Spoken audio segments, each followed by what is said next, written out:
सरकार है, महाराष्ट्र की हो या केंद्र की, खास करके आप भटकती आत्मा की बात महाराष्ट्र के चुनाव में बहुत चल रही थी। पवार साहब भटकती आत्मा है, तो उसको उद्धव ठाकरे साहब ने भी जवाब दिया था।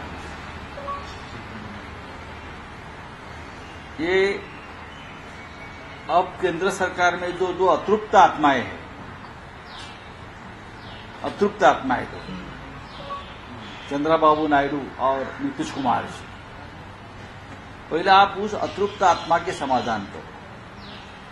और जैसे पवार साहब ने कहा, भटकते आत्मा आत्मा किसी का पीछा नहीं छोड़े, ये सच है।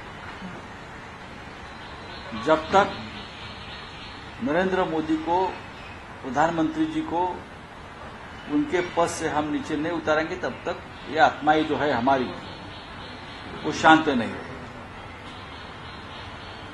सबसे पहले नरेंद्र मोदी को शांति करनी चाहिए दो अतृप्त आत्माओं। जिस प्रकार से कैबिनेट का चयन हुआ है और पोर्टफोलियो का डिस्ट्रीब्यूशन किया है, लगता है सभी आत्माएं अतृप्त हैं, खास करके एनडीए के उनके सहयोगी। महाराष्ट्र में तो हमारी सबकी आत्मा अतृप्त ही है। जब तक आपको सत्ता से नीचे नहीं खींचेंगे या महाराष्ट्र में सरकार नहीं बनाएंगे, तब तक हमारी आत्मा यहां भटकते ही रहेंगी। तो विधानसभा चुनाव की तैयारी कर दी गई, मतलब शुरू करें। आपने भी कहा कि हम 180 सीटों पे लड़ेंगे और सभी सीटों पे तैयारी कर रहे हैं। डेफिनेटली महाविकास आघाड़ी,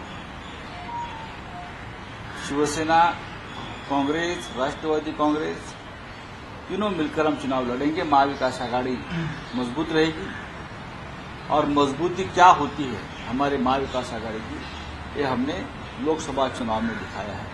उससे भी मजबूती से हम विधानसभा चुनाव लड़ेंगे और महाराष्ट्र में हम सत्ता बनाएंगे। सीटों की बात की, कल आपने झुंझुना दे दिया गया है। आम आदमी पार्टी कह रही है कि लोगों को झुंझुना दिया। ये तो है, मोदी ने 10 साल में यही दिया है ना।